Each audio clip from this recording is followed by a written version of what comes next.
Doctor Mohammad Yunus আজকে জাতির উদ্দেশ্যে দেয়া ভাষণে একটি গুরুত্বপূর্ণ কথা বলেছেন যে একটি গোষ্ঠী নির্বাচনকে বাধাগ্রস্ত করার চেষ্টা চালাচ্ছে, তারা উন্মুখ হয়ে আছে বাধাগ্রস্ত করার জন্য। বলছেন তিনি যে তারা দেশের গণতান্ত্রিক অগ্রযাত্রাকে ব্যাহত করতে দেশের বাইরে বসে এবং ভেতর থেকে নানা অপচেষ্টায় লিপ্ত হয়েছে।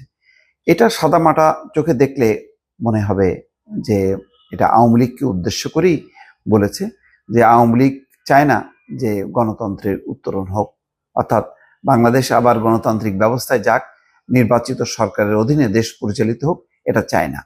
এটা যতক্ষণ পর্যন্ত এরকম একটি অরাজক পরিস্থিতি রাখবে, একটা অনির্বাচিত সরকারের অধীনে দেশ পরিচালিত হবে, বিশৃঙ্খলা হবে, তাতে সুযোগ হবে, এটা সাধারণভাবে বলা হয়। কিন্তু বাংলাদেশের রাজনীতিতে যে বিভক্তি এখন আওয়ামী লীগের বাইরে, তাতে কিন্তু অনেকেই, বিশেষ করে বিএনপির পক্ষ থেকে একাধিকবার বলা হচ্ছে জামাতকে লক্ষ্য করে যে তারা নানা রকম অজুহাতে নির্বাচনকে বিলম্বিত করতে চাচ্ছে, এবং এই বিলম্বিত হবার ফলে ফ্যাসিবাদের আবার পুনরুত্থান হবার সুযোগ সৃষ্টি হচ্ছে, দেশে বিশৃঙ্খলা চালানো হচ্ছে। এবং এই কারণেই বিশেষ করে পিআর পদ্ধতির কথা উল্লেখ করে বারে বারে কিন্তু জামাতকে নিশানা করে বক্তব্য দেওয়া হয়েছে।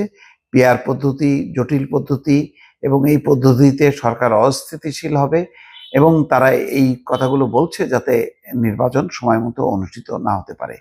এছাড়াও যেই দাবিগুলো নিয়ে এনসিপি এবং জামাত ইসলাম বারবার কথা বলে, সেইগুলোকেও নির্বাচনকে ব্যাহত করা বা বিলম্বিত করার একটি প্রয়াস বলে বিএনপি কিন্তু প্রায় বলতো।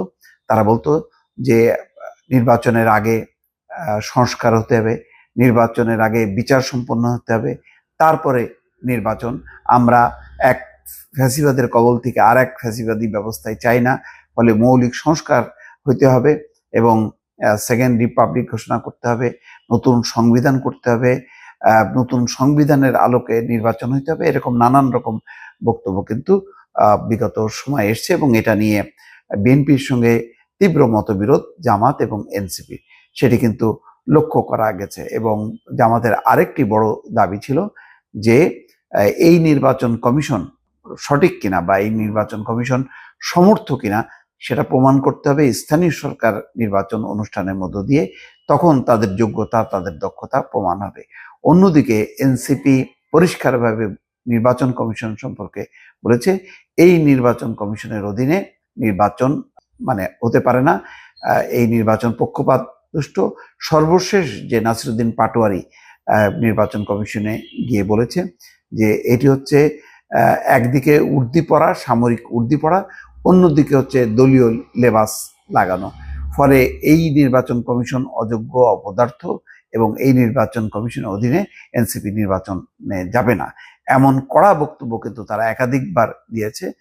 তার কারণ হলো যে তাদের নিবন্ধন নিয়ে একটি ঝামেলা আছে, নিবন্ধনের সমস্ত শর্ত পূরণ না হবার কারণে এই বক্তব্যগুলো খুব কঠিনভাবে তারা উচ্চারিত করেছে।